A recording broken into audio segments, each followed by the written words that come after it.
हरे कृष्णा। आज चर्चा करने का प्रयास करेंगे 10वें अध्याय के 8वें श्लोक के प्रभुपाद जी के तात्पर्य को। कल से हम लोगों ने चतुश्लोकी भगवत गीता शुरू की थी। ये बताया गया था कि गीता के 700 श्लोकों को अगर इकट्ठे मिलाया जाए, उसका सार निकाला जाए, तो इन 4 श्लोकों में 8, 9, 10, 11 में उसका सार प्राप्त होगा। हम लोगों ने चतुश्लोकी भगवत गीता के पहले श्लोक 10वें अध्याय का जो 8वां श्लोक है, उसकी बलदेव विद्याभूषण जी ने जो टीका लिखी, गीता भूषण टीका, उसको हम लोगों ने कल चर्चा किया था, उसको हम लोगों ने कल देखा था। आज प्रभुपाद जी ने श्लोक पे क्या तात्पर्य लिखा है, उसको हम लोग चर्चा करने का प्रयास करेंगे। ठीक है, पढ़ते हैं। अहम सर्वस्य प्रभवो मत्ताः सर्वं प्रवर्तते इति मत्वा भजन्ते मां भूधा भाव समन्वितः। अहम सर्वस्य प्रभवो मत्ता सर्वं प्रवर्तते इति मत्वा भजन्ते मां भूधा भाव समन्वितः। देखिए प्रभुपाद जी का अनुवाद। मैं समस्त आध्यात्म तथा भौतिक जगतों का कारण हूँ। प्रत्येक वस्तु मुझ ही से उद्भूत है।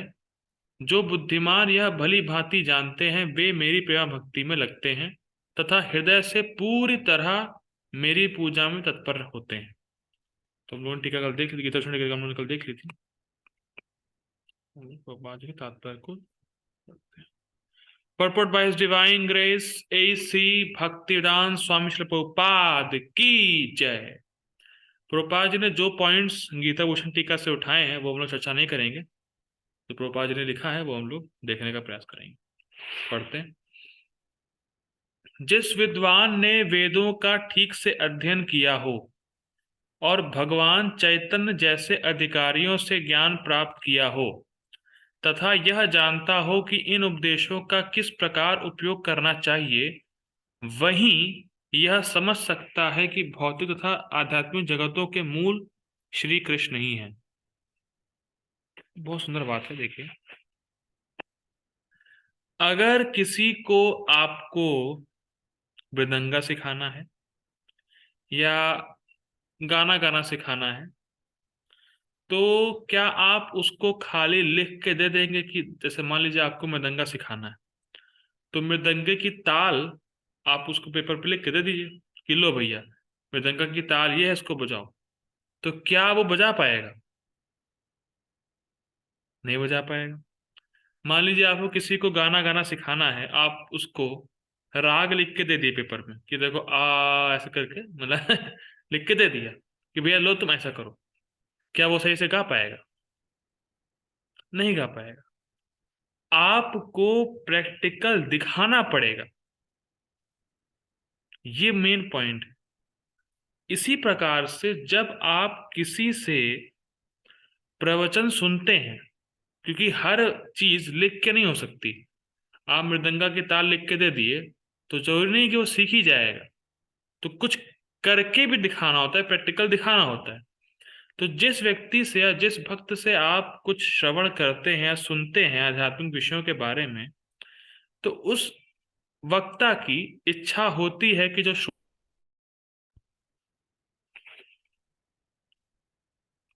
खाली अ, हरे कृष्णा, आवाज आ रही है?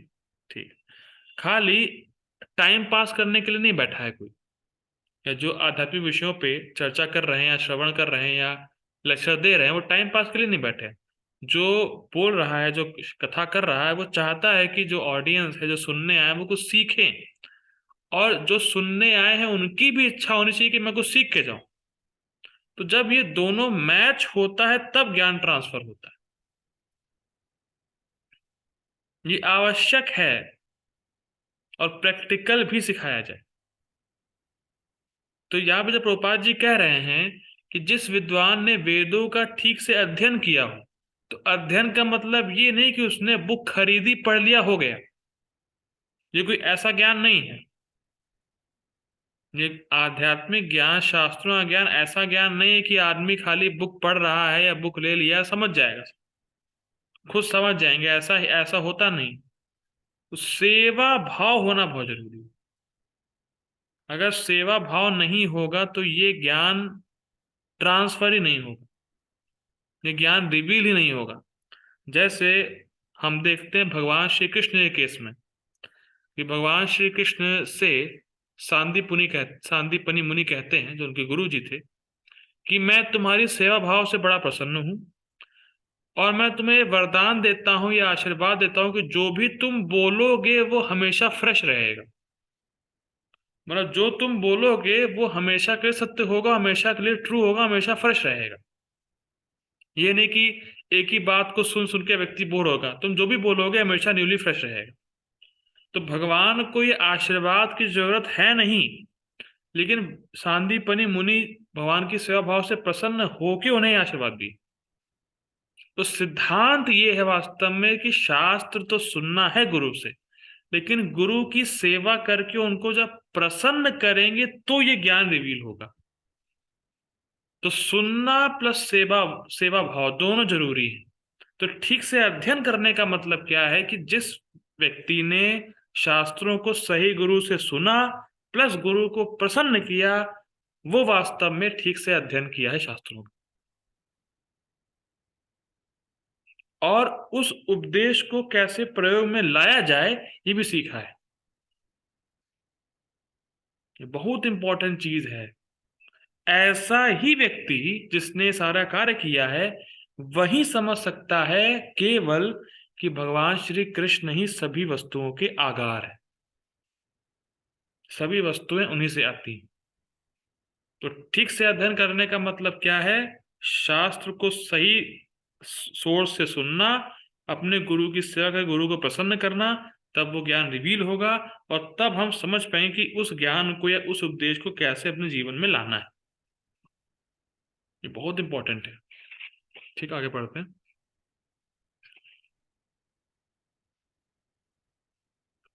इस प्रकार के ज्ञान से वह भगवत भक्ति में स्थिर हो जाता है। वह व्यर्थ की टीकाओं से या मूर्खों के द्वारा कभी पथ भ्रष्ट नहीं होता। देखिए, पथ भ्रष्ट का मतलब क्या है?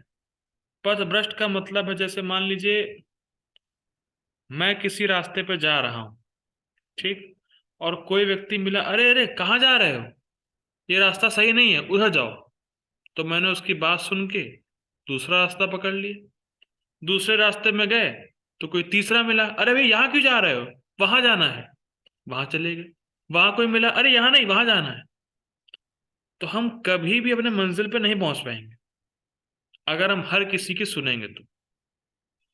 इसीलिए जो व्यक्ति भगवान का सही सही ज्ञान लिया है तो वो फिक्स हो गया है इस बात पे, कृष्ण ही भगवान है और मेरे प्रभु सिर्फ श्री कृष्ण है, मुझे उन्हीं की सेवा करनी है, भले कोई कुछ भी बोले। ये बहुत इंपॉर्टेंट है, बहुत जल्दी आता नहीं है। बिल्कुल फिक्स कि लोग क्या बोल रहे हैं, समाज क्या बोल रहा है, उससे कोई मतलब नहीं। मैं ये जानता हूं, मैं ये समझता हूं कि कृष्ण ही मेरे स्वामी हैं और मुझे कृष्ण की ही सेवा करनी, बस। कोई कुछ भी बोले, मुझे कोई मतलब नहीं, बिल्कुल फिक्स है। ठीक, आगे पढ़ते हैं। अब यहां से प्रभुपाद जी गीता भूषण टीका को उठाए हैं, बिल्कुल एज इट इज फॉलो किए हैं। बस बस पढ़ जाऊंगा, कुछ समझाना कुछ नहीं। सारा वैदिक साहित्य स्वीकार करता है कि कृष्ण ही ब्रह्मा, शिव तथा अन्य समस्त देवताओं के स्रोत हैं। अथर्ववेद में गोपाल तापनिषद में कहा गया है, यो ब्रह्मांडम विदधाति पूर्वम यो वै वेदांश गाप्यति स्म कृष्ण। प्रारंभ में कृष्ण ने ब्रह्मा को वेदों का ज्ञान प्रदान किया और उन्होंने भूतकाल में वैदिक ज्ञान का प्रचार किया। पुनः नारायण उपनिषद में कहा गया है, अथ पुरुषो ह वै नारायणो अकामयत प्रजा सृजयेते। तब भगवान ने जीवों की सृष्टि करनी चाहिए। ठीक, उपनिषद में आगे भी कहा गया है, ये हमने का पढ़ा था टीका में, नारायणाद ब्रह्मा जायते, नारायणाद प्रजापति प्रजायते, नारायणाद इंद्रो जायते, नारायणाद दृष्टौ वसवौ जायन्ते, नारायणा देकादश रुद्रा जायन्ते, नारायणा द्वादश आदित्य। नारायण से ब्रह्मा उत्पन्न होते हैं, नारायण से प्रजापति उत्पन्न होते हैं, नारायण से इंद्र और 8 वसु उत्पन्न होते हैं, और नारायण से ही 11 रुद्र तथा 12 आदित्य उत्पन्न होते हैं। यह नारायण कृष्ण के ही अंश है। ये इंपॉर्टेंट है कि नारायण भी कृष्ण के अंश है। उन्होंने टीका में देखा था कि उसी उपनिषद में आगे कहा गया है कि नारायण कृष्ण को रेफर किया गया है। हम लोग कल देख चुके हैं। आगे पढ़ते हैं। वेदों का ही कथन है, ब्रह्मण्यो देवकी पुत्र, देवकी पुत्र कृष्ण ही भगवान है। तब यह कहा गया, एको वै आसीन ब्रह्मा न ईशानो नापो नाग्नि समो नेमे, द्यावा पृथ्वी न नक्षत्राणि न सूर्य। सृष्टि के प्रारंभ में केवल भगवान नारायण थे, न ब्रह्मा थे, न शिव, न अग्नि थी, न चंद्रमा, न नक्षत्र और न सूर्य। महाउपनिषद। महाउपनिषद में यह भी कहा गया है कि शिव जी परमेश्वर के मस्तक से उत्पन्न हुए, अतः वेदों का कहना है कि ब्रह्मा तथा शिव के सृष्टा भगवान की ही पूजा की जानी चाहिए। स्पष्ट, कृष्ण की ही पूजा होनी चाहिए। मोक्ष धर्म में कृष्ण कहते हैं, प्रजापतिम च रुद्र चाप्य अहम एव सृजामि वै, तो ही माम ना विजानी तो मम माया विमोहितो। मैंने ही प्रजापतियों को, शिव तथा अन्यों को उत्पन्न किया, किंतु वे मेरी माया से मोहित होने के कारण यह नहीं जानते कि मैंने ही उन्हें उत्पन्न किया। वरा पुराण में भी कहा गया है, नारायण परो देवस्तस्मात् जायते चतुर्मुखः, तस्माद् रुद्रो भदेवः सा च सर्वज्ञताम गतः। नारायण भगवान है जिनसे ब्रह्मा उत्पन्न हुए और फिर ब्रह्मा से शिव उत्पन्न हुए। भगवान कृष्ण समस्त उत्पत्तियों के स्रोत हैं, वे सर्व कारण कहलाते हैं। और ये हम सिर्फ सुनकर ही समझ सकते हैं। हम इसे सुन करके ही आसानी से स्वीकार कर सकते हैं, अपनी बुद्धि लगा के नहीं। अगर आप अपनी बुद्धि लगाएं कि ये लैपटॉप, ये पंखा, ये घर, ये पृथ्वी, ये ब्रह्मांड, ये सब एक व्यक्ति से आया है, हाउ इट इज पॉसिबल कि सब कुछ एक ही व्यक्ति से आ सकता है? अगर हम डायरेक्ट अपनी बुद्धि लगाएंगे तो कंक्लूजन ही निकलेगा कि सब कुछ निराकार से आया है, क्योंकि एक व्यक्ति के पास इतना सामर्थ्य हो नहीं सकता कि वो सब कुछ उत्पन्न कर सके। तो अपनी बुद्धि लगाएंगे तो ये निष्कर्ष पाएंगे, लेकिन हमें बुद्धि लगानी नहीं है, हमें सुन के ही स्वीकार कर लेना है डायरेक्ट। गोपाल जी कहते हैं कि अपनी टीनी ब्रेन से, छोटी बुद्धि से हम कुछ नहीं समझ सकते। अगर हम छोटी बुद्धि लगाएंगे भगवान के ऊपर तो हमको समझ नहीं पाएंगे। जैसे एक मेढक का एक कुएं का मेढक कभी भी अटलांटिक ओशियन के बारे में समझ नहीं सकता, अगर वो कितनी बुद्धि भी लगा ले तो। उसको सुन के स्वीकार करना पड़ेगा कि अटलांटिक ओशियन कितना बड़ा है। तो एक कुएं का मेढक कभी अपनी बुद्धि से नहीं जान सकता कि अटलांटिक ओशियन कितना बड़ा है। ठीक। वे स्वयं कहते हैं, चूंकि सारी वस्तुएं मुझसे उत्पन्न हैं, अतः मैं सबों का मूल कारण हूं। सारी वस्तुएं मेरे अधीन हैं, मेरे ऊपर कोई भी नहीं है। कृष्ण से बढ़कर कोई परम नियंता नहीं है। एक बात ध्यान दीजिए, कृष्ण से बढ़कर कोई परम नियंता नहीं है और हम नियंता नहीं है। मैं फिर रिपीट कर रहा हूं, कृष्ण से बढ़कर कोई परम नियंता नहीं है और हम नियंता नहीं है। और ये भौतिक जगत यही बात समझाने के लिए ही है कि हम नियंता नहीं ये बहुत इंटरेस्टिंग है।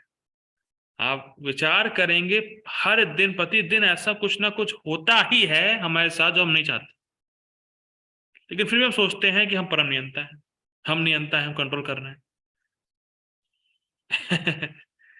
कुछ ऐसी घटनाएं हैं जो व्यक्ति नहीं चाहता है और एक पर्टिकुलर स्थान पे तो बिल्कुल नहीं चाहता है, लेकिन हो जाती है। वो कुछ नहीं कर सकता, हो जाती है अपने आप। तो हम कंट्रोलर नहीं है, हम नियंता नहीं है। और कैसे हो जाती है बात उसको समझ में नहीं आती, उसको असंभव लगता है कि ये कैसे हो गया। पर अगर होना है तो होके रहेगा, क्योंकि we are not the controller, Krishna is supreme controller. और ये भौतिक जगत बनाया ही इसी के लिए गया है। कि आप ये समझे कि आप नियंता नहीं, कृष्ण नियंता है। ठीक। जो व्यक्ति प्रामाणिक गुरु से या वैदिक साहित्य से इस प्रकार कृष्ण को जान लेता है, वह अपनी सारी शक्ति कृष्ण भावना अमृत में लगाता है और सचमुच विद्वान पुरुष बन जाता है। देखिए, वैदिक ज्ञान ऐसा नहीं है कि एक हाथ में सिगार और दूसरे हाथ में वेदांत, ऐसा नहीं। वैदिक ज्ञान चरित्र निर्माण के लिए, कैरेक्टर के फोकस करता है वैदिक ज्ञान।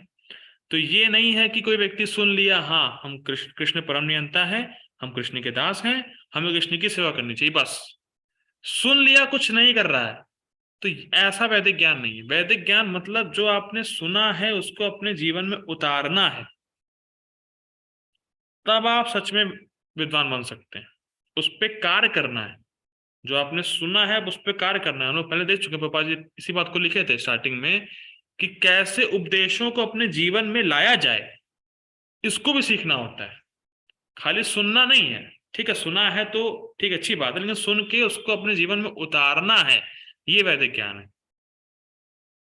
जब आपने समझ लिया कि कृष्ण ही परम नियंता है, सब कुछ कृष्ण से आता है, कृष्ण ही परम आराध्य है, तो ये सुनना ही काफी नहीं है, इसको सुन के हमें सारी शक्ति भगवान श्री कृष्ण की सेवा में लगाना भी है, तो हम विद्वान पुरुष बन जाएंगे, तो हम सचमुच लर्नड कहलाएंगे, सचमुच विद्वान कहलाएंगे, वरना मूर्ख कहलाएंगे। ठीक। उसकी तुलना में अन्य लोग जो कृष्ण को ठीक से नहीं जानते मात्र मूर्ख सिद्ध होते हैं। केवल मूर्ख ही कृष्ण को सामान्य व्यक्ति समझेगा। कितना सुंदर है। देखिए, वेदों में हम लोगों ने देखी रहा रेफरेंस कि वेद में कितने रेफरेंस हैं कृष्ण भगवान को लेके। और श्रीमद् भागवतम में स्वयं व्यासदेव कहते हैं कृष्णस्तु भगवान स्वयं। ब्रह्मा जी कहते हैं ईश्वरा परमः कृष्ण सच्चिदानंद विग्रह अनादिरादिर गोविंद सर्व कारण कारण। और ब्रह्मा जी ये भी कहते हैं कि मैंने 1000 साल तपस्या करी, आध्यात्मिक जीवन की सर्वोच्च रियलाइजेशन मुझे है, ब्रह्मा जी कहते हैं। और कहते हैं इसके बावजूद मैं कृष्ण को प्रणाम करता हूं। और ये भी कहते हैं जिसने कहा कि मैं कृष्ण को समझ गया, वो कृष्ण को बिल्कुल नहीं समझा। अब बताइए, तो जब ब्रह्मा जी की इतनी तपस्या है, इतना आध्यात्मिक उच्च पद है, उनके सामने हम क्या है? हमारे जीवन में क्या तपस्या है? कोई तपस्या नहीं। फिर भी हम कहते हैं I think Krishna is not God. Rascal कहेंगे, तुम्हें क्या लगता है उससे कोई मैटर नहीं करता भाई। तुम्हारे जीवन में क्या तपस्या है? तुम कीड़े मकोड़े हो, तुम क्या बोल सकते हो कृष्ण के बारे में? इसीलिए हमें आचार्यों से स्वीकार करना चाहिए कि कृष्ण ही भगवान है। जो कृष्ण को सामान्य पुरुष मानता है उससे बड़ा मूर्ख इस संसार में कोई नहीं, कोई नहीं। आगे बढ़ते हैं। कृष्ण भावना भावित व्यक्ति को चाहिए कि कभी मूर्खों द्वारा मोहित ना हो। देखिए, ऐसा होता है बहुत बार, और भक्तों के साथ भी ऐसा हो जाता है। मैं फिर रिपीट करना चाहूंगा इस लाइन को। कृष्ण भावना भावित व्यक्ति को चाहिए कि कभी मूर्खों द्वारा मोहित ना हो। और मूर्खों की व्याख्या क्या है? मूर्खों की व्याख्या प्रभुपाद जी कह रहे हैं, मूर्ख वो है जो कृष्ण को ठीक से जाना नहीं है, और मूर्ख वो है जो कृष्ण को एक सामान्य पुरुष समझ रहा है। अगर आप उनसे सुनेंगे तो उनसे मोहित हो जाएंगे। इसीलिए प्रभुपाद जी कह रहे हैं कभी ऐसे मूर्खों द्वारा मोहित होने की जरूरत नहीं है। और ऐसा मूर्ख है एक, क्या आचार्य करके उसका नाम है, कुछ भी बोलता है। एक पता नहीं, मुझे नाम नहीं, आचार्य का पूरा नाम नहीं याद है, उसको लोग सुनते हैं, पूरा पूरा मूर्ख है। मैं मुंह पे कहता हूँ मूर्ख है वो आचार्य, जो भी है, उसका नाम नहीं याद आ रहा। कमेंट पे लिख देगा तो आ जाएगा याद। आचार्य नाम है, आचार्य प्रशांत शायद हो। मूर्ख है, एक नंबर का मूर्ख है। वो कहता है कि भगवान, हाँ आचार्य प्रशांत ही है, एक नंबर का मूर्ख है वो। पता नहीं कौन कौन सा उसका वीडियो निकला था, कहता था कि कृष्ण ने अपने मुख में ब्रह्मांड नहीं दिखाया है, ऐसा है वैसा। कमेंट है, वो तो सामान्य बालक है, रास्कल कहीं का। रास्कल एक नंबर का रास्कल है, ठीक है, मुंह पे। तो ऐसे लोगों से कभी मोहित नहीं होना। और ऐसा ऐसा होता है कि भक्त लोग मोहित हो जाते हैं। जैसे एक बार की बात है, प्रभु जी बता रहे थे कि भक्त अभी अभी जुड़ा था इस्कॉन में, टेम्पल में था। वो कहीं बाहर से सुन के आया किसी मूर्ख से, और आके डायरेक्ट बोला कि प्रभु जी मुझे लगता है कि सारे शास्त्र झूठे हैं। अब बताइए, भक्त है, इस्कॉन मंदिर में है, पर बाहर किसी से जाके सुना या कहीं बैठ के चर्चा किया होगा, शास्त्रार्थ कर लिया होगा, कंक्लूजन क्या निकला कि सारे शास्त्र झूठे हैं। इसीलिए बहुत ध्यान दीजिएगा, अगर अभी हमारी कोमल श्रद्धा है तो बाहर डिबेट ना करें, बाहर के लोगों से चर्चा ना करें, वरना आपको घुमा देंगे।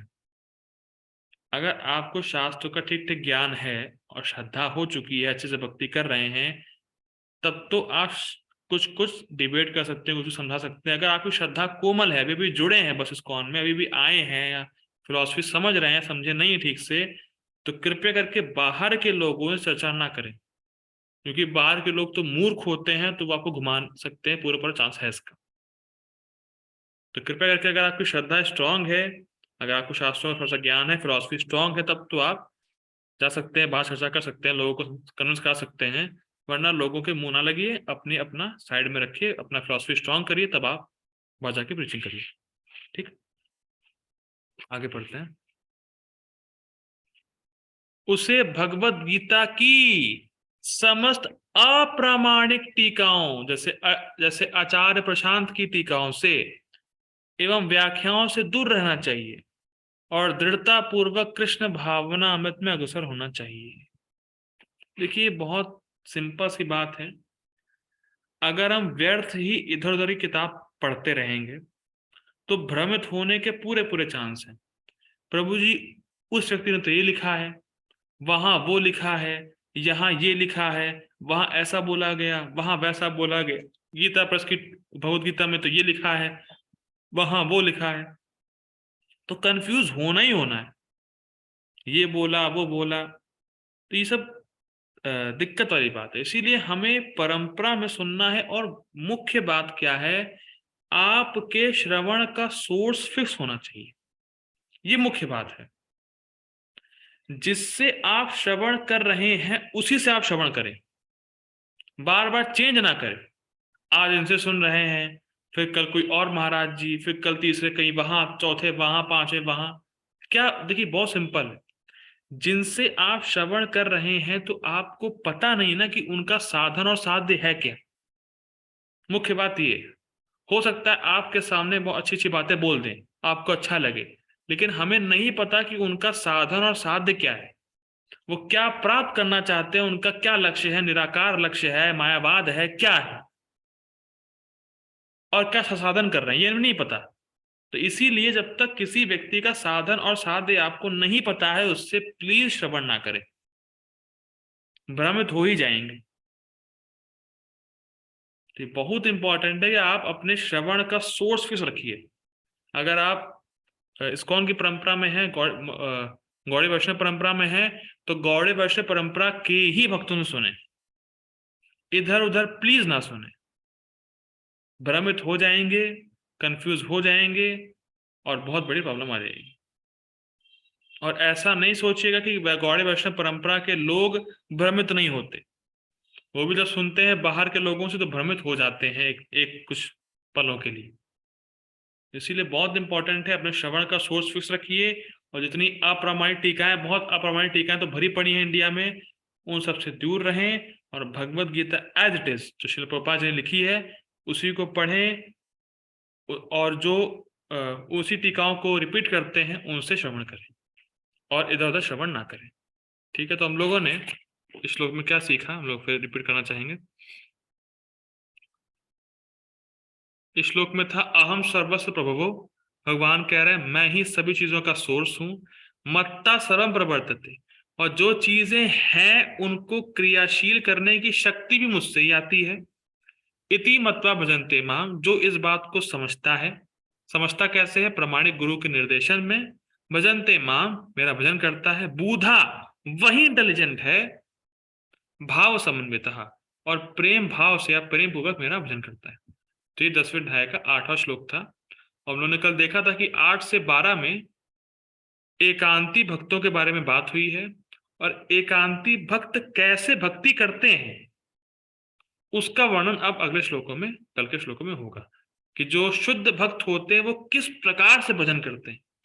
ये बहुत इंपॉर्टेंट समझना है, क्योंकि जब हम समझेंगे कि शुद्ध भक्त ऐसे भक्ति करते हैं, उनका वो इस प्रकार से भजन करते हैं, तो हमें भी प्रेरणा मिलेगी कि हमें भी उस प्रकार से भजन करना चाहिए। तो हम लोग कल के श्लोकों में देखेंगे। हरे कृष्णा। वही रुकते हैं। श्रील प्रभुपाद की जय। श्री भगवद गीता की जय। हरे कृष्णा।